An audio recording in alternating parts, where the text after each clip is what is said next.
ಮೇಷರಾಶಿ ವೀಕ್ಷಕರಿಗೆಲ್ಲ ಸ್ವಾಗತ. ಮೇಷರಾಶಿಯವರಿಗೆ ಈಗಾಗಲೇ ಶನಿ 12ನೇ ಮನೆಯಲ್ಲಿ ಸಂಚಾರವನ್ನ ಮಾಡ್ತಾ ಇದ್ದಾರೆ. ಅಂದ್ರೆ ಸಾಡೆ ಸಾತಿ ಶನಿ ಪ್ರಾರಂಭ ಆಗಿದೆ ನೋಡಿ.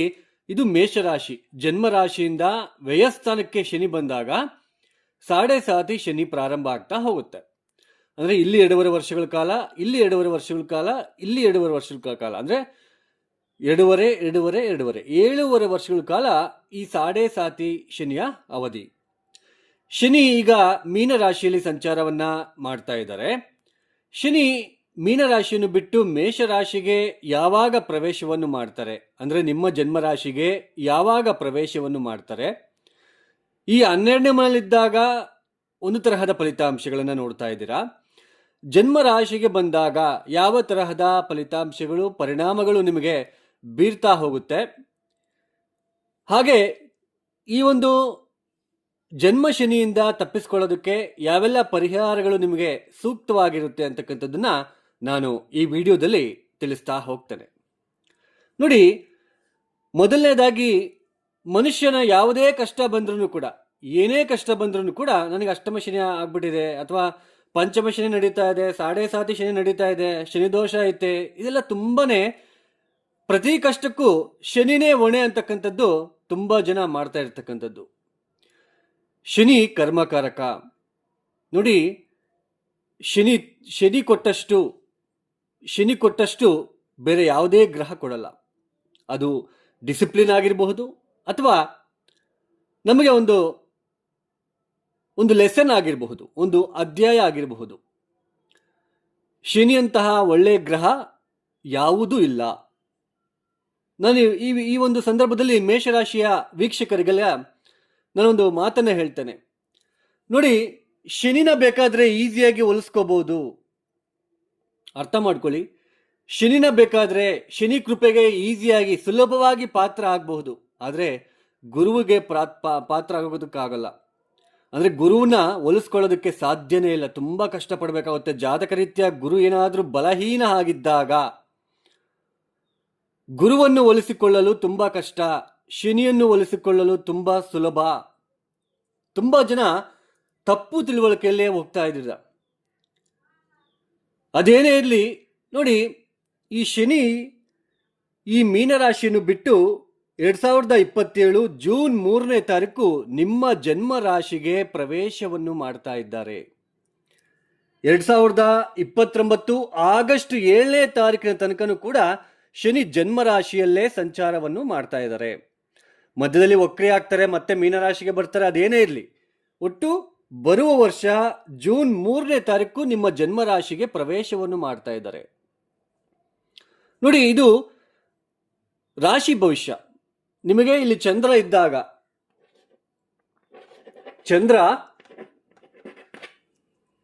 ಚಂದ್ರ ಈ ಮನೇಲಿದ್ದಾಗ ನೀವು ಹುಟ್ಟಿರ್ತೀರ.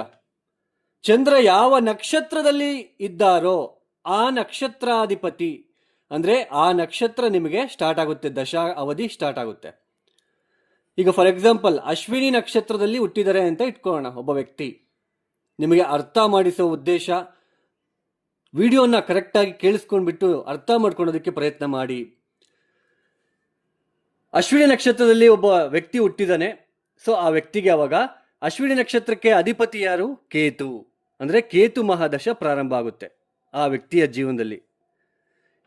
ಕೇತು ಎಲ್ಲಿದ್ದಾರೆ ನೋಡ್ಕೋಬೇಕು. ಅವಾಗ ಜನ್ಮ ಜಾತಕ ರೀತ್ಯ ಕೇತು ಎಲ್ಲಿದ್ದಾರೆ. ಕೇತು ದಶ ಆದ ತಕ್ಷಣ ಶುಕ್ರ ದಶ ಆದ ತಕ್ಷಣ ಸೂರ್ಯ ಮಹಾದಶ. ಶುಕ್ರ ಮಹಾದಶ 20 ವರ್ಷ ಇರುತ್ತೆ. ಸೂರ್ಯ ಮಹಾದಶ 6 ವರ್ಷ ಇರುತ್ತೆ. ಸೂರ್ಯ ದಶ ಆದ ತಕ್ಷಣ ಚಂದ್ರ ಮಹಾದಶ 10 ವರ್ಷ ಇರುತ್ತೆ. ಅದಾದ ನಂತರ ಕುಜ ಮಹಾದಶ 7 ವರ್ಷ ಇರುತ್ತೆ. ಅದಾದ ನಂತರ ರಾಹು ದಶ 18 ವರ್ಷ ಇರುತ್ತೆ. ಅದಾದ ನಂತರ ಗುರು ಮಹಾದಶ 16 ವರ್ಷ ಇರುತ್ತೆ. ಈ ತರಹ ಒಂದೊಂದು ಗ್ರಹ ದಶಗಳು ಸ್ಟಾರ್ಟ್ ಆಗ್ತಾ ಹೋಗುತ್ತೆ.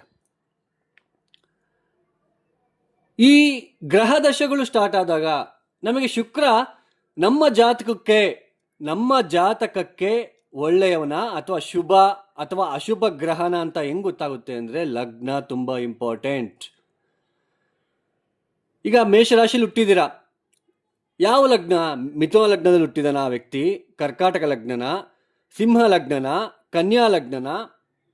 ನೋಡಿ, ಮಿಥುನ ಲಗ್ನಕ್ಕೆ ಶುಭ ಗ್ರಹಗಳು ಯಾರು ಅಂದರೆ ಮಿಥುನ ಲಗ್ನಕ್ಕೆ ಬುಧ, ಶುಕ್ರ ಮತ್ತೆ ಶನಿ. ಸ್ವಲ್ಪ ಶನಿ ಏನಾದರೂ ಬುಧನ ಜೊತೆ ಇದ್ದರೆ, ಶುಕ್ರನ ಜೊತೆ ಇದ್ದರೆ ಒಳ್ಳೆ ಫಲಿತಾಂಶಗಳನ್ನು ಕೊಡ್ತಕ್ಕಂಥ ಗ್ರಹಗಳು. ಅಂದರೆ ಈ ಮಿಥುನ ಲಗ್ನಕ್ಕೆ ಬುಧ, ಶುಕ್ರ ಪೂರ್ತಿ ಶುಭ ಫಲಿತಾಂಶಗಳನ್ನು ಕೊಡ್ತಕ್ಕಂತಹ ಗ್ರಹಗಳು. ಈ ಅಶ್ವಿನಿ ನಕ್ಷತ್ರದಲ್ಲಿ ಹುಟ್ಟಿದಾಗ ಈ ವ್ಯಕ್ತಿ ಕೇತು ದಶ ಆದಮೇಲೆ ಶುಕ್ರ ದಶ ಪ್ರಾರಂಭ ಆಗುತ್ತೆ. ಶುಕ್ರ ದಶ ತುಂಬ ಒಳ್ಳೆ ಫಲಿತಾಂಶವನ್ನು ಕೊಡ್ತಾರೆ. ಅಂದರೆ ಪಂಚಮಾಧಿಪತಿ, ನವಮಾಧಿಪತಿ, ಲಗ್ನಾಧಿಪತಿ. ಲಗ್ನ ಅಂದರೆ ಏನು? ಲಗ್ನದಿಂದ ನಾವೇನು ತಿಳ್ಕೊಳ್ತೀವಿ ಅಂದರೆ ನಮ್ಮ ಗುಣ ಯಾವ ಥರ ಇದೆ, ನಮ್ಮ ಸ್ವಭಾವ ಯಾವ ಥರ ಇದೆ, ನಾವು ನೋಡೋದಕ್ಕೆ ಯಾವ ಥರ ಇದ್ದೀವಿ, ಆಕರ್ಷಣೆ ಅಂದರೆ ಬ್ಯೂಟಿಫುಲ್ ಆಗಿದ್ದೀವ, ನೋಡೋದಕ್ಕೆ ತುಂಬ ಅಂದ ಚಂದ ಇದೆಯಾ, ಸ್ಫುರದ್ರೂಪಿಗಳ ನಾವು, ನಮ್ಮ ಗುಣಧರ್ಮಗಳು ಹೇಗಿದೆ, ನಾವು ಮಾಡ್ತಕ್ಕಂಥ ಕೆಲಸ ಕಾರ್ಯಗಳು ಹೇಗಿದೆ, ಕರೆಕ್ಟಾಗಿ ಯೋಚನೆ ಮಾಡಿಕೊಂಡು ಮುಂದಕ್ಕೆ ಹೋಗ್ತಾ ಇದ್ದೀವ, ರಾಂಗ್ ರೂಟಲ್ಲಿ ಹೋಗ್ತಾ ಇದ್ದೀವ, ಇದೆಲ್ಲನೂ ಕೂಡ ಲಗ್ನ. ಅಂದರೆ ನಮ್ಮ ಟೋಟಲ್ ಶರೀರ ಎಲ್ಲನೂ ನಮಗೆ ಲಗ್ನ ಅಂತ ಕರಿತೀವಿ. ಆ ಶರೀರದಲ್ಲಿ ಬರ್ತಕ್ಕಂತಹ ಮನಸ್ಸು ರಾಶಿ. ಅದಕ್ಕೆ ಒಂದೊಂದು ದಶಾಭುಕ್ತಿ ಬಂದಾಗ ಮನುಷ್ಯ ಚೇಂಜ್ ಆಗ್ತಾ ಹೋಗ್ತಾನೆ. ಈಗ ಈ ಅಶ್ವಿನಿ ನಕ್ಷತ್ರದಲ್ಲಿ ಹುಟ್ಟಿರ್ತಕ್ಕಂಥವನಿಗೆ ಕೇತು ದಶ ಆದ ತಕ್ಷಣ ಶುಕ್ರ ದಶ ಪ್ರಾರಂಭ ಆಗುತ್ತೆ. ಈ ಶುಕ್ರ ದಶ ಬಂದಾಗ ಮನುಷ್ಯನಿಗೆ ತುಂಬ ಅನುಕೂಲಕರ ಒಂದು ಪರಿಸ್ಥಿತಿ. 20 ವರ್ಷ ತುಂಬ ಚೆನ್ನಾಗಿರುತ್ತೆ. ಶುಕ್ರ ಎಲ್ಲರಿಗೂ ಒಳ್ಳೇದು ಮಾಡಲ್ಲ.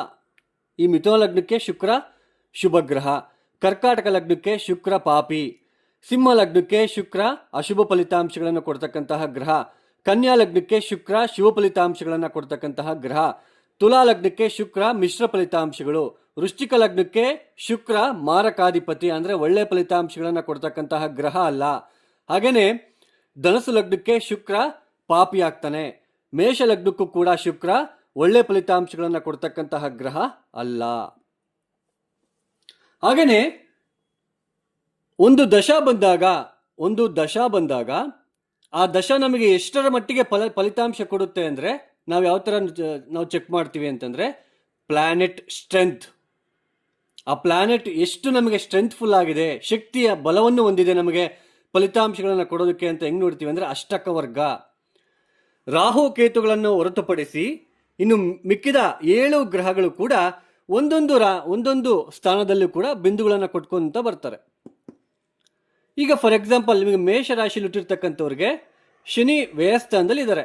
ಈ ಒಂದು ಸ್ಥಾನಕ್ಕೆ ಶನಿ ಏನಾದರೂ 0, 1, 2 ಈ ಥರ ಬಿಂದುಗಳು ಕೊಟ್ಟಾಗ ಶನಿ ಬಲಹೀನ ಆಗಿದ್ದಾರೆ ಅಂತ ಅರ್ಥ. ದಶಮಾಧಿಪತಿಯಾಗಿರ್ತಕ್ಕಂತಹ ಶನಿ, ಮೇಷರಾಶಿಯಲ್ಲಿ ಹುಟ್ಟಿರ್ತಕ್ಕಂಥವ್ರಿಗೆ ದಶಮಾಧಿಪತಿಯಾಗಿರ್ತಕ್ಕಂತಹ ಶನಿ 0, 1, 2 ಬಿಂದುಗಳನ್ನು ಕೊಟ್ಟಾಗ ಶನಿ ಬಲಹೀನ, ತೊಂದರೆ ಮಾಡ್ತಾರೆ ಅಂತ ಅರ್ಥ. ಆಗ ನಮ್ಮ ಜಾತಕ ರೀತ್ಯ ನಾನು ಅವಾಗಲೇ ಹೇಳಿದೆ, ಮಿಥುನ ಲಗ್ನದಲ್ಲಿ ಹುಟ್ಟಿರ್ತಕ್ಕಂಥವ್ರಿಗೆ ಶುಕ್ರ ಯೋಗಕಾರಕ. ಇಂಥ ಯೋಗಕಾರಕ ಗ್ರಹ ದಶಾ ಭುಕ್ತಿ ಏನಾದರೂ ನಡೀತಾ ಇದ್ರೆ ಈ ಶನಿಯಿಂದ ಅಷ್ಟೊಂದು ನಿಮಗೆ ತೊಂದರೆ ಅಂತ ಅನ್ಸಲ್ಲ. ಗೋಚಾರದಲ್ಲಿರ್ತಕ್ಕಂತಹ ರಾಶಿ ಫಲಿತಾಂಶ ಜಸ್ಟ್ 20% ಅಂತ ನಿಮಗೆ ಅರ್ಥ ಮಾಡಿಸ್ಲಿಕ್ಕೆ ನಾನು ಇದನ್ನೆಲ್ಲ ಎಕ್ಸ್ಪ್ಲೈನ್ ಮಾಡ್ತಾ ಇದ್ದೀನಿ. 12ನೇ ಮನೆಗೆ ಶನಿ ಬಂದಾಗ ಉದ್ಯೋಗದ ವಿಚಾರದಲ್ಲಿ ತೊಂದರೆ, ದಿನನಿತ್ಯದ ಜೀವನದಲ್ಲಿ 6ನೇ ಮನೆ ಅಂದರೆ ದಿನನಿತ್ಯದ ಜೀವನದಲ್ಲಿ ಸಾಕಷ್ಟು ತೊಂದರೆ ಅನುಭವಿಸ್ಬೇಕಾಗುತ್ತೆ. ಶನಿಯ ದೃಷ್ಟಿ 2ನೇ ಮನೆ ಮೇಲೆ ಬೀಳೋದ್ರಿಂದ ಆರ್ಥಿಕ ಖರ್ಚುಗಳು, ಆರ್ಥಿಕ ನಷ್ಟಗಳನ್ನು ನೋಡ್ತಾ ಬರ್ತಾ ಇದ್ದೀರಾ. ಆರೋಗ್ಯದ ವಿಚಾರದಲ್ಲಿ ಸಾಕಷ್ಟು ತೊಂದರೆಗಳನ್ನು ಅನುಭವಿಸ್ತಾ ಇದ್ದೀರಾ. ಮೇಷರಾಶಿಯಲ್ಲಿ ಲಕ್ಷಾಂಗಟ್ಟಲೆ ಹುಟ್ಟಿರ್ತಾರೆ, ಎಲ್ಲರಿಗೂ ಒಂದೇ ಥರ ಇರೋದಿಲ್ಲ. 0, 1, 2 ಅಷ್ಟಕವರ್ಗ ಬಿಂದುಗಳೇನಾದರೂ ಕೊಟ್ಟು ನಿಮ್ಮ ವೈಯಕ್ತಿಕ ಜನ್ಮಜಾತಕ ರೀತ್ಯ ಯಾವುದಾದ್ರೂ ಅಶುಭ ಗ್ರಹಗಳ ದಶಾಭುಕ್ತಿ ನಡೀತಾ ಇದ್ರೆ ಇನ್ನು ಮತ್ತಷ್ಟು ತೊಂದರೆಗಳನ್ನು ಅನುಭವಿಸ್ತಾ ಇರ್ತೀರ ಮೇಷರಾಶಿಯಲ್ಲಿ ಹುಟ್ಟಿರ್ತಕ್ಕಂಥವ್ರು. ಅದೇ ಇಲ್ಲಿ ಶನಿ ಏನಾದರೂ 4, 5, 6 ಅಷ್ಟಕವರ್ಗ ಬಿಂದುಗಳೇನಾದರೂ ಕೊಟ್ಟಿದ್ರೆ ಶನಿ ಸ್ವಲ್ಪ ಬಲಿಷ್ಠ. ಶನಿ ಅಷ್ಟೊಂದು ತೊಂದರೆ ಮಾಡಲ್ಲ, ತೊಂದರೆ ಮಾಡಿದ್ರು ಅದನ್ನು ಮತ್ತೆ ಬ್ಯಾಲೆನ್ಸ್ ಮಾಡಿಸ್ತಾರೆ ನಿಮ್ಮ ಕೈಯಿಂದನೇ ಅಂತ ಅರ್ಥ. 12ನೇ ಮನೆಯಲ್ಲಿದ್ದಾಗ ಒಂಥರ ಫಲಿತಾಂಶ. ಜನ್ಮ ರಾಶಿಗೆ ಬಂದಾಗ ಚಂದ್ರ ಮನಸ್ಸು ಕಾರಕ. ನಮ್ಮ ಮನಸ್ಸು ಚೆನ್ನಾಗಿರ್ಬೇಕು ಅಂದ್ರೆ ನಾನು ಆವಾಗಲೇ ಹೇಳಿದೆ, ಲಗ್ನ ಅಂದರೆ ಟೋಟಲ್ ಬಾಡಿ, ಶರೀರ. ಆ ಶರೀರದಲ್ಲಿ ಬರ್ತಕ್ಕಂತಹ ಒಂದು ಮನಸ್ಸು ಅನ್ನೋದು ಚಂದ್ರ. ಅದನ್ನು ನಾವು ಜನ್ಮ ರಾಶಿ ಅಂತ ಕರಿತೀವಿ. ಅದಕ್ಕೆ ಜನ್ಮರಾಶಿಯಿಂದ ಗ್ರಹಸ್ಥಿತಿಗಳು ಅಂದರೆ ದಶಾಭುಕ್ತಿಗಳು ಜನ್ಮರಾಶಿಯಿಂದನೇ ಗೊತ್ತಾಗೋದು ನಮಗೆ. ಯಾವ ನಕ್ಷತ್ರದಲ್ಲಿ ಚಂದ್ರ ಇದ್ದಾರೆ ಆ ನಕ್ಷತ್ರದಿಂದ ನಮಗೆ ಒಂದು ದಶಾಭುಕ್ತಿ ಸ್ಟಾರ್ಟ್ ಆಗ್ತಾ ಹೋಗುತ್ತೆ. ಒಂದೊಂದು ದಶಾ ಬಂದಾಗ ನಾವು ಯಾವ ಲಗ್ನದಲ್ಲಿ ಹುಟ್ಟಿದೀವೋ ಆ ಲಗ್ನಕ್ಕೆ ಅವ್ರ ಫಲಿತಾಂಶಗಳು ಹೇಗೆ ಕೊಡ್ತಾರೆ, ಅವರು ಶುಭ ಗ್ರಹಗಳ ಅಶುಭ ಗ್ರಹಗಳ 6ನೇ ಮನೆ ಅಧಿಪತಿನ ಅಥವಾ ಅಷ್ಟಮಾಧಿಪತಿನ ಅಂತ ಹೇಳ್ಬಿಟ್ಟು ಲಗ್ನದಿಂದ ಗೊತ್ತಾಗುತ್ತೆ. ಸೊ ಗೋಚಾರದಲ್ಲಿ ಮತ್ತೆ ಜಾತಕವನ್ನು ಎರಡೂ ಕೂಡ ಕಂಪೇರ್ ಮಾಡಿಕೊಂಡ್ರೆ ನಮ್ಗೆ ಅರ್ಥ ಆಗುತ್ತೆ. ನೋಡಿ, ಚಂದ್ರ ಮನಸ್ಸು ಕಾರಕ. ಶನಿ ಜನ್ಮರಾಶಿಗೆ ಬಂದಾಗ ಯಾವ ಕೆಲಸವನ್ನು ಮಾಡಲು ಬಿಡೋದಿಲ್ಲ, ಮನಸ್ಸು ಕೊಡೋದಿಲ್ಲ ಶನಿ. ದಿನನಿತ್ಯ ಪೂಜೆ ಮಾಡೋಕ್ಕಾಗಲ್ಲ, ಮನಃಶಾಂತಿ ಇರೋದಿಲ್ಲ, ಮನಸ್ಸು ಕೆಡ್ತಾ ಹೋಗುತ್ತೆ, ಅವಮಾನ ಅಪವಾದಗಳು ಸವಾಲುಗಳು ಎದುರಾಗ್ತಾ ಹೋಗುತ್ತೆ, ಗಂಡ ಹೆಂಡತಿಯರ ಮಧ್ಯೆ ವೈಮನಸ್ಸು, ಸೋದರರ ಜೊತೆ ಭಿನ್ನಾಭಿಪ್ರಾಯ ಎದುರಾಗುತ್ತೆ, ತಾಯಿಯ ಜೊತೆ ಕಲಹಗಳು ಎದುರಾಗುತ್ತೆ, ವಿದ್ಯಾರ್ಥಿಗಳು ಓದಿನಲ್ಲಿ ಹಿಂದೆ ಬೀಳ್ತಕ್ಕಂಥದ್ದು, ಅವಮಾನಗಳು, ಕೆಟ್ಟ ಕೆಟ್ಟ ಆಲೋಚನೆಗಳು ಬರ್ತಕ್ಕಂಥದ್ದು, ಕೆಟ್ಟ ಕೆಟ್ಟ ಮನಸ್ಸಿರ್ತಕ್ಕಂತಹ ವ್ಯಕ್ತಿಗಳ ಜೊತೆ ಸಂಪರ್ಕ ಮಾಡ್ತಕ್ಕಂಥದ್ದು, ಇದೆಲ್ಲನೂ ಕೂಡ ಜನ್ಮರಾಶಿಗೆ ಶನಿ ಬಂದಾಗ ಆಗುತ್ತೆ. ಚಂದ್ರನ ಮೇಲೆ ಶನಿ ಪರಿಭ್ರಮಣ ಅಂತ ಕರಿತೀವಿ. ಚಂದ್ರ ನಿಮ್ಮ ರಾಶಿಯಲ್ಲಿ, ನಿಮ್ಮ ಜನ್ಮ ಜಾತಕದಲ್ಲಿ ಎಷ್ಟು ಡಿಗ್ರಿಯಲ್ಲಿದ್ದಾರೋ, ಒಂದು ರಾಶಿಗೆ 30 ಡಿಗ್ರಿ ಇರುತ್ತೆ. 5 ಡಿಗ್ರಿಯಲ್ಲಿದ್ದಾರಾ, 10 ಡಿಗ್ರಿಯಲ್ಲಿದ್ದಾರಾ, 7 ಡಿಗ್ರಿಯಲ್ಲಿದ್ದಾರಾ ನೀವು ಹುಟ್ಟಿದಾಗ? 7 ಡಿಗ್ರಿಯಲ್ಲಿದ್ದರೆ ಶನಿ ಇಲ್ಲಿಂದ 7 ಡಿಗ್ರಿಗೆ ಬಂದಾಗ ಚಂದ್ರನೂ 7 ಡಿಗ್ರಿ, ಶನಿನೂ ಕೂಡ 7 ಡಿಗ್ರಿ. ಅಂದರೆ ಇಬ್ಬರು ಫುಲ್ ಡೀಪ್ ಕಂಜಕ್ಷನ್ ಆಗ್ತಾರೆ. ಅವಾಗ ಮತ್ತಷ್ಟು ಅನಾನುಕೂಲತೆ ಉಂಟಾಗ್ತಾ ಹೋಗುತ್ತೆ. ಅಂದರೆ ಚಂದ್ರ ನಮಗೆ ಕ್ರಮಶಿಕ್ಷಣವಾಗಿ ಇರೋದಕ್ಕೆ, ನಮ್ಮ ಅಹಂಕಾರ ಏನಿದೆ ಅದನ್ನು ಮುರಿಯೋದಕ್ಕೆ, ನಮ್ಮ ಜೀವನದಲ್ಲಿ ಒಂದು ಶಿಸ್ತನ್ನು ಕಳಿಸೋದಕ್ಕೆ ಈ ಬರ್ತಕ್ಕಂಥದ್ದು, ಈ ಥರ ಸಾಡೆ ಸಾತಿ ಅಂತ ಹೇಳಿಬಿಟ್ಟು. ನಾನು ಆವಾಗಲೇ ಹೇಳಿದೆ, ಶನಿನ ಬೇಕಾದರೆ ಈಸಿಯಾಗಿ ಹೋಲಿಸ್ಕೋಬಹುದು, ಗುರುವನ್ನು ಹೋಲಿಸ್ಕೊಳ್ಳೋದಕ್ಕೆ ಆಗುವುದಿಲ್ಲ. ಗುರು ಒಬ್ಬ ಸ್ಟ್ರಿಕ್ಟ್ ಆಗಿರ್ತಕ್ಕಂಥ ಟೀಚರು, ತುಂಬ ಅವನ ಲೆಸನ್ ಕರೆಕ್ಟಾಗಿ ಸ್ಟೂಡೆಂಟ್ ಪಾಠ ಕಲಿತ್ರೇನೆ ಗುರುಗೆ ತುಂಬ ಸಂತೋಷ ಆಗುತ್ತಿಲ್ಲ ಅಂದರೆ ಆ ಗುರು ದ್ವೇಷ ಮಾಡೋದಕ್ಕೆ ಸ್ಟಾರ್ಟ್ ಮಾಡ್ತಾನೆ ತನ್ನ ಸ್ಟೂಡೆಂಟನ್ನು. ಸೊ ಗುರುವನ್ನು ಹೋಲಿಸ್ಕೊಳ್ಳೋದಕ್ಕೆ ತುಂಬ ಕಷ್ಟಪಡಬೇಕಾಗುತ್ತೆ. ಬಟ್ ಶನಿನ ಹೋಲಿಸ್ಕೋಬಹುದು, ಅರ್ಥ ಮಾಡ್ಕೊಳ್ಳಿ. ಹಾಗೆಯೇ ಜನ್ಮರಾಶಿಗೆ ಬಂದಾಗ ಈ ಥರ ಪರಿಸ್ಥಿತಿ ಇರುತ್ತೆ. ಸ್ವಲ್ಪ ಮೇಷರಾಶಿಯವರು, ನಿಮ್ಮ ಜಾತಕ ಅನುಸಾರವಾಗಿ ಅಷ್ಟಕವರ್ಗ ಬಿಂದುಗಳನ್ನು ನಾನು ಎಕ್ಸ್ಪ್ಲೇನ್ ಮಾಡಿದೆ. ಲಗ್ನ ತುಂಬ ಇಂಪಾರ್ಟೆಂಟು, ರಾಶಿ ಅಲ್ಲ. ಫಸ್ಟು ಲಗ್ನ, ನಿಮಗೆ ಯಾವ ದಶಾಭುಕ್ತಿ ನಡೀತಾ ಇದೆ ಅದು ಮುಖ್ಯ. ಈಗ ಕರ್ಕಾಟಕ ಲಗ್ನಕ್ಕೆ ಕುಜ ಬಲಿಷ್ಠ ರಾಜಯೋಗಕಾರಕ. ಕರ್ಕಾಟಕ ಲಗ್ನಕ್ಕೆ ಏನಾದರೂ ನೀವು ಕರ್ಕಾಟಕ ಲಗ್ನದಲ್ಲಿ ಹುಟ್ಟಿ ಮೇಷರಾಶಿ ಆಗಿದ್ದರೆ ನಿಮಗೆ ಕುಜ ಅಧಿಪತಿ ಆಗ್ತಾರೆ, ಯೋಗಕಾರಕ. ಅವರ ದಶಾಭುಕ್ತಿ ಚೆನ್ನಾಗಿದ್ದರೆ, ಅವರ ದಶಾಭುಕ್ತಿ ನಡೀತಾ ಇದ್ದರೆ, ಸೊ ಈ ಶನಿ ನಿಮಗೆ ಅಷ್ಟೊಂದು ತೊಂದರೆ ಕೊಡಲ್ಲ. ಇದನ್ನು ಅರ್ಥ ಮಾಡ್ಕೊಳ್ಳಿ. ನೋಡಿ, ಶನಿ ಇವಾಗ ನಮಗೆ ಅಷ್ಟಕವರ್ಗ ಬಿಂದುಗಳೇನಾದರೂ ಇಲ್ಲಿ 0, 1, 2 ಕೊಟ್ಟಿದ್ರೆ ಕಠಿಣ ಪರಿಶ್ರಮ ಅನುಭವಿಸ್ಬೇಕಾಗುತ್ತೆ, ತುಂಬ ನೋವು ಪಡಬೇಕಾಗುತ್ತೆ, ಯಾವಾಗಲೂ ಮಲಗಬೇಕು, ತೊಂದರೆ, ಅವಮಾನ, ಅಪವಾದಗಳು, ಸಾಕಷ್ಟು ಹಿನ್ನಡೆ ಅನುಭವಿಸ್ತಕ್ಕಂಥದ್ದು, ಸೋಮಾರಿತನ, ಸ್ನಾನ ಮಾಡೋದಕ್ಕೂ ಸೋಮಾರಿತನ ಆಗುತ್ತೆ. ಬಟ್ ಊಟ ಮಾತ್ರ ಫುಲ್ಲು ಊಟ ಮಾಡ್ಬೇಕನ್ನಿಸ್ತಾ ಇರುತ್ತೆ. ಈ ಜನ್ಮರಾಶಿಯ ಒಂದು ಚಂದ್ರನ ಮೇಲೆ ಶನಿ ಬಂದಾಗ ಹೆಚ್ಚು ಹೊಟ್ಟೆ ಬಾಕರಾಗ್ತೀವಿ ನಾವು. ತುಂಬ ಊಟ ಮಾಡಬೇಕು ಅನ್ನಿಸ್ತಾ ಇರುತ್ತೆ, ಮನಃಶಾಂತಿ ಇರೋದಿಲ್ಲ. ಸೊ ಅಂದರೆ ಶನಿ ನಮಗೆ ತೊಂದರೆ, ಸ್ವಲ್ಪ ಕರ್ಮವನ್ನು ರೆಪ್ರೆಸೆಂಟ್ ಮಾಡ್ತಾ ಇದ್ದಾರೆ ಈ ಸಮಯದಲ್ಲಿ ನಿಮಗೆ. ಅದು ಅಲ್ಲದೆ ಮೇಷರಾಶಿ ಶನಿಗೆ ನೀಚ ಸ್ಥಾನ ಆಗುತ್ತೆ. ಸೊ ಈ ಕರ್ಮವನ್ನು ನಮಗೆ ತೋರಿಸೋದಕ್ಕೆ ಬಂದಾಗ ನಾವು ಮಾಡಿರ್ತಕ್ಕಂಥ ತಪ್ಪುಗಳನ್ನೆಲ್ಲನೂ ಕೂಡ ಎತ್ತಿ ಹಿಡಿದ್ಬಿಟ್ಟು ಇಲ್ಲಿ ಕುತ್ಕೊತಾರೆ ಬಂದು, ನೀನೇನೇನು ತಪ್ಪು ಮಾಡಿದೆಯೋ ಇವಾಗ ಲೆಕ್ಕಾಚಾರ ಹಾಕ್ತಾರೆ ನೋಡಿ. ಆವಾಗ ಶನಿಯಿಂದ ತಪ್ಪಿಸ್ಕೊಡ್ಬೇಕು ಅಂದರೆ, ಶನಿಯ ಕರ್ಮ ಕಡಿಮೆ ಆಗಬೇಕು ಅಂದರೆ, ತುಂಬ ತೊಂದರೆಗಳು ಕಡಿಮೆ ಆಗಬೇಕಂದ್ರೆ ಸಾಕಷ್ಟು ಜನ ತಪ್ಪುಗಳನ್ನು ಮಾಡ್ತಾ ಇರೋದಿಲ್ಲೇ. ಶನಿ ಮಂತ್ರಗಳನ್ನು ಹೇಳ್ಕೊಳೋದು, ಹಾಗೆ ಶನಿ ದೇವಸ್ಥಾನಕ್ಕೆ ಹೋಗಿ ಎಳ್ಳುಬತ್ತಿ ಹಚ್ಚೋದು, ಹಾಗೆ ಕಪ್ಪು ಬಟ್ಟೆ ಕೆಲವರು ಹಾಕ್ಕೊಳ್ಳಿ ಅಂತ ಹೇಳಿದರೆ ಅದಕ್ಕೆ ಕಪ್ಪು ಬಟ್ಟೆ ಹಾಕ್ಕೊತಿದ್ದೀವಿ ಅಂತ ಹೇಳೋದು, ಇದನ್ನೆಲ್ಲ ಮಾಡ್ತಾ ಇದ್ದೀರಾ. ಶನಿ ನಮಗೆ ತೊಂದರೆ ಮಾಡಕ್ಕೆ ಬಂದಿದ್ದಾರೆ. ತೊಂದರೆ ಮೀನ್ಸ್ ನಮ್ಮ ಕರ್ಮ ಏನೇನಿದೆ, ನೀನೇನು ತಪ್ಪು ಮಾಡಿದೀಯ ಅಂತ ತೋರ್ಸೋಕೆ ಬಂದಿದ್ದಾರೆ. ಅದರಿಂದ ತಪ್ಪಿಸ್ಕೋಬೇಕಂದ್ರೆ ಶನಿ ಹತ್ರನೇ ಹೋಗ್ತೀರಾ ಅಥವಾ ಶನಿ ಯಾರ ಮಾತನ್ನ ಕೇಳ್ತಾರೋ ಅವ್ರ ಹತ್ರ ಹೋಗ್ತೀರಾ? ನೀವೇ ಯೋಚನೆ ಮಾಡಬೇಕಾಗುತ್ತೆ. ಇಲ್ಲಿ ಶಿವನ ಹತ್ರ ಹೋಗಬೇಕು, ಕಾಲಭೈರವ ದೇವಸ್ಥಾನಕ್ಕೆ ಹೋಗಬೇಕು, ಕಾಲಭೈರವ ಗಾಯತ್ರಿ ಮಂತ್ರವನ್ನು ಸ್ಟಾರ್ಟ್ ಮಾಡಬೇಕು. ಈ ಸಮಯದಲ್ಲಿ ಪರಿಹಾರ ಮಾಡ್ಕೊಳಕ್ಕೂ ನಮಗೆ ಮನಸ್ಸು ಕೊಡೋದಿಲ್ಲ. ಅದನ್ನು ನಾನು ನಿಮ್ಗೆ ಹೇಳ್ತಾ ಇದ್ದೇನೆ. ನಿಮಗೆ ಪರಿಹಾರ ಮಾಡ್ಕೊಳಕ್ಕಾಗಲ್ಲ, ಒಂದು ಮಂತ್ರ ಹೇಳ್ಕೊಳಕ್ಕಾಗಲ್ಲ, ನಿಮಗೆ ಮನಸ್ಸು ಕೊಡೋದಿಲ್ಲ. ಆದರೂ ನಿಮ್ಮ ಗಟ್ಟಿ ಮನಸ್ಸು ಮಾಡಿಕೊಂಡು ಕಾಲಭೈರವ ಗಾಯತ್ರಿ ಮಂತ್ರ, ಓಂ ಕಾಲ ಕಾಲಾಯ ವಿದ್ಮಹೆ ಕಾಲತೀತಾಯ ಧೀಮಹಿ ತನ್ನೋ ಕಾಲಭೈರವ ಪ್ರಚೋದಯಾತ್, ಈ ಮಂತ್ರವನ್ನು ಬೆಳಗ್ಗೆ 108 ಸಲ, ಸಾಯಂಕಾಲ 108 ಸಲ, ಪ್ರದೋಷ ಸಮಯದಲ್ಲಿ ಸಾಯಂಕಾಲ 5:30 6:30 ಈ ಸಮಯದಲ್ಲಿ ಎಳ್ಳು ಬತ್ತಿಯನ್ನ ಶಿವನ ದೇವಸ್ಥಾನ ಅಥವಾ ಕಾಲಭೈರವ ದೇವಸ್ಥಾನದಲ್ಲಿ ಹಚ್ಚಿಬಿಟ್ಟು ಅಲ್ಲೇ ಕುತ್ಕೊಂಡು ಓಂ ನಮಃ ಶಿವಾಯ ಒಂದು 1000 ಸಲ ಹೇಳಿಬಿಟ್ಟು, ಹಾಗೆ ಕಾಲಭೈರವ ಮಂತ್ರ ಒಂದು 108 ಸಲ, ಈ ಥರ ಒಂದು 6-7 ತಿಂಗಳು ಮಾಡಿದ್ರೆ ನಿಮ್ಮ ಒಂದು ಕರ್ಮ ಅನ್ನೋದು ಸ್ವಲ್ಪ ಕ್ರಮೇಣವಾಗಿ ಕಡಿಮೆ ಆಗ್ತಾ ಹೋಗುತ್ತೆ. ಯಾವ ಗ್ರಹ ನಮಗೆ ತೊಂದರೆ ಮಾಡೋದಕ್ಕೆ ಬರ್ತಾ ಇದೆಯೋ ಆ ಗ್ರಹದ ಹತ್ರ ಹೋಗ್ಬಾರ್ದು. ಶತ್ರುಗಳು ನಮಗೆ ತೊಂದರೆ ಮಾಡಕ್ಕೆ ಬಂದಾಗ ಅವ್ರ ಹತ್ರನೇ ಹೋಗಿ ಕಾಲಿಗೆ ಬೀಳ್ತೀವ ನಾವು? ಯೋಚನೆ ಮಾಡಿ. ಅವರು ಯಾರ ಮಾತನ್ನ ಕೇಳ್ತಾರೋ ಅವ್ರ ಹತ್ರ ಹೋಗಿ ಹೇಳಿಸ್ತೀವಿ ಅಲ್ವಾ? ನಮಗೆ ಯಾರೋ ತೊಂದರೆ ಮಾಡ್ತಾ ಇದ್ದಾರೆ, ಪದೇ ಪದೇ. ಅವ್ರು ಯಾರ ಮಾತನ್ನ ಕೇಳ್ತಾರೆ? ಯಾರ ಮಾತನ್ನ ಕೇಳಲ್ಲ ಅಂದ್ರೆ ನಾವು ಪೊಲೀಸರ ಹತ್ರ ಸಹಾಯ ಕೇಳ್ತೀವಲ್ವಾ? ಸರ್ ಸ್ವಲ್ಪ ನೋಡಿ ಇವ್ರಿಗೆ ಈ ಥರ ಮಾಡ್ತಿದ್ದಾರೆ ಅಂತ ಹೇಳ್ಬಿಟ್ಟು.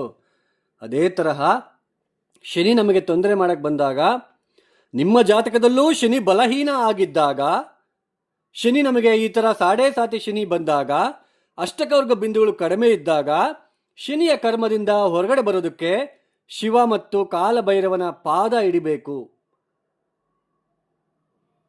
ಅರ್ಥ ಮಾಡ್ಕೊಳ್ಳಿ. ಹಾಗೇನೆ ತುಂಬ ಜನ ನನಗೆ ಸಾಲ ತೀರೋದಕ್ಕೆ ಮಂತ್ರ ಕೊಡಿ, ನನಗೆ ಲೋನ್ ಆಗಬೇಕು, ಮಂತ್ರ ಏನಾದರೂ ಇದೆಯಾ? ಹಾಗೇನೆ ಜಂಪ್ ಸ್ಟೋನು ನೋಡಿ, ಸಾಲ ಈಗ ನನಗೆ ದುಡ್ಡು ಬರೋದಕ್ಕೆ ಮಂತ್ರ ಏನಾದರೂ ಇದ್ದಿದ್ರೆ ನಾನೇ ಮಂತ್ರ ಹೇಳ್ಕೊಂಡು ನಾನೇ ಆರಾಮಾಗಿ ಇರ್ತಾ ಇದ್ನಲ್ವಾ? ನಾನು ನಿಮ್ಮ ಹತ್ರ ಬಂದು ಯಾಕೆ ಇಷ್ಟೆಲ್ಲ ಹೇಳಬೇಕಾಗಿತ್ತು? ಜ್ಯೋತಿಷ್ಯ ಶಾಸ್ತ್ರ ಹೇಳ್ತಕ್ಕಂಥದ್ದೇ ಬೇರೆ, ನಾವುಗಳು ಇದನ್ನ ಬಿಸ್ನೆಸ್ ಮಾಡಿಕೊಂಡು ಹೋಗ್ತಾ ಇದೀವಿ ಅಷ್ಟೆ. ಅರ್ಥ ಮಾಡ್ಕೊಳ್ಳಿ. ಆ ಥರ ಮಂತ್ರಗಳೆಲ್ಲ ಇರೋದಿಲ್ಲ. ನಿಮ್ಮ ಜನ್ಮ ಜಾತಕ ರೀತ್ಯ ಲಗ್ನ ನೋಡಿ, ಇವಾಗ ಮಿಥುನ ಲಗ್ನದಲ್ಲಿ ಹುಟ್ಟಿದ್ದಾರೆ. ದ್ವಿತೀಯಾಧಿಪತಿ ಯಾರು? ದ್ವಿತೀಯಾಧಿಪತಿ ಚಂದ್ರ. ಲಾಭಾಧಿಪತಿ ಯಾರು? ಕುಜ. ಇವರಿಬ್ರು ಚೆನ್ನಾಗಿಲ್ಲ ಅಂದರೆ ಆರ್ಥಿಕ ವಿಚಾರ ತುಂಬ ತೊಂದರೆ ಅನುಭವಿಸಲೇಬೇಕು. ಇವರಿಬ್ಬರಿಗೆ ಸಂಬಂಧಪಟ್ಟಿರ್ತಕ್ಕಂಥ ಒಂದು ಪೂಜೆ ಪುನಸ್ಕಾರಗಳನ್ನು ಮಾಡ್ಕೊಳ್ತಾ ಹೋಗ್ಬೇಕು. ಅವಾಗ ಅದನ್ನ ಅರ್ಥ ಮಾಡ್ಕೊಳ್ಳಿ. ಈಗ ಸಿಂಹ ಲಗ್ನದಲ್ಲಿ ಹುಟ್ಟಿದ್ದೀರಾ, 2ನೇ ಮನೆ ಅಧಿಪತಿ ಯಾರು? ಬುಧ. ಲಾಭಾಧಿಪತಿ ಯಾರು? ಬುಧನೇ. ಪ್ರತಿ ಬುಧವಾರ ಗಣಪತಿಗೆ 108 ಪ್ರದಕ್ಷಿಣೆ ಮಾಡಿ ಸಾಕು. ಹಾಗೇನೆ ನಾವು ಯಾರಿಗಾದ್ರೂ ನಮಗೆ ಕುಜ ದೋಷ ಇದ್ದಾಗ ತುಂಬ ರಾಂಗ್ ಪರಿಹಾರಗಳನ್ನು ಮಾಡ್ಕೊಳ್ತಾ ಇದ್ದೀರಾ. ಕುಜ ದೋಷ, ಕುಜ ನಮಗೆ ತೊಂದರೆ ಮಾಡ್ತಾ ಇದ್ದಾರೆ, ಚಂದ್ರ ನಮಗೆ ತೊಂದರೆ ಮಾಡ್ತಿದ್ದಾರೆ ಅಂತ ಹೇಳಿದ್ರೆ, ಕುಜನ ಧಾನ್ಯ ಯಾವುದು? ತೊಗರಿಬೇಳೆ. ಚಂದ್ರನ ಧಾನ್ಯ ಯಾವುದು? ಅಕ್ಕಿ. ಇವೆರಡನ್ನು ಕೂಡ ನೀವು ಎಷ್ಟೆಷ್ಟು ತೂಕ ಇದ್ದೀರೋ, ನೀವೊಬ್ಬ ಶರೀರ ನಿಮ್ಮ ಎಷ್ಟು ತೂಕ ಇದೆಯೋ, 50 kg, 60 kg, 70 kg, ಅಷ್ಟು ತೂಕದ ಅಕ್ಕಿ ಮತ್ತು ತೊಗರಿಯನ್ನ ಎಲ್ಲಿ ಅನ್ನದಾನ ನಡೀತಾ ಇರುತ್ತೆ, ಪ್ರತಿನಿತ್ಯ ಅನ್ನದಾನ ನಡೀತಾ ಇರಬೇಕು, ಅಂತಹ ಜಾಗಕ್ಕೆ ಹೋಗಿ ಕೊಟ್ಟು ಬಂದ್ಬಿಡ್ಬೇಕು. ಆಗ ಮನಃಶಾಂತಿ ಸಿಗುತ್ತೆ. ನಾವು ಈ ಜನ್ಮದಲ್ಲಿ ಮಾಡಿರ್ತಕ್ಕಂತಹ ಯಾವುದಾದ್ರೂ ದಾನದಿಂದ ಇದೇ ಜನ್ಮದಲ್ಲಿ ಪುಣ್ಯ ಸಿಗಬೇಕು ಅಂದರೆ ಅದು ಕೇವಲ ಅನ್ನದಾನದಿಂದ ಮಾತ್ರ. ಅರ್ಥ ಮಾಡ್ಕೊಳ್ಳಿ. ನಾವು ಮಾಡೋ ಪರಿಹಾರ ಇನ್ನೊಬ್ಬರಿಗೂ ಉಪಯುಕ್ತಕರವಾಗಿರಬೇಕು. ಸೊ ಆಲ್ ದ ಬೆಸ್ಟ್ ಮೇಷರಾಶಿ ವೀಕ್ಷಕರಿಗೆಲ್ಲ. ನಾನು ಹೇಳ್ತಕ್ಕಂಥದ್ದನ್ನು ಫಾಲೋ ಮಾಡಿ. ಯಾರೆಲ್ಲ ಈ ವಿಡಿಯೋನ ನೋಡ್ತಾ ಇದ್ದೀರಾ, ನಿಮಗೆ ಇಷ್ಟ ಆಗಿದ್ರೆ ಮಾತ್ರ ಲೈಕ್ ಮಾಡಿ, ಶೇರ್ ಮಾಡಿ, ಸಬ್ಸ್ಕ್ರೈಬ್ ಮಾಡ್ಕೊಳ್ಳಿ. ಅದರ್ವೈಸ್ ಜಸ್ಟ್ ಸ್ಕಿಪ್ ಮಾಡಿಬಿಡಿ. ಹಾಗೆಯೇ ಆಸ್ಟ್ರಾಲಜಿ ಕನ್ಸಲ್ಟೇಷನ್ ಬೇಕು ಅಂತಂದರೆ ನೀವು ಹತ್ತಿರದ ಜ್ಯೋತಿಷಿಗಳಿದ್ದರು ಅವ್ರ ಹತ್ರನ ಹೋಗಾದ್ರೂ ಕೇಳಿ, ಅಷ್ಟಕವರ್ಗ ಬಿಂದುಗಳದಲ್ಲ.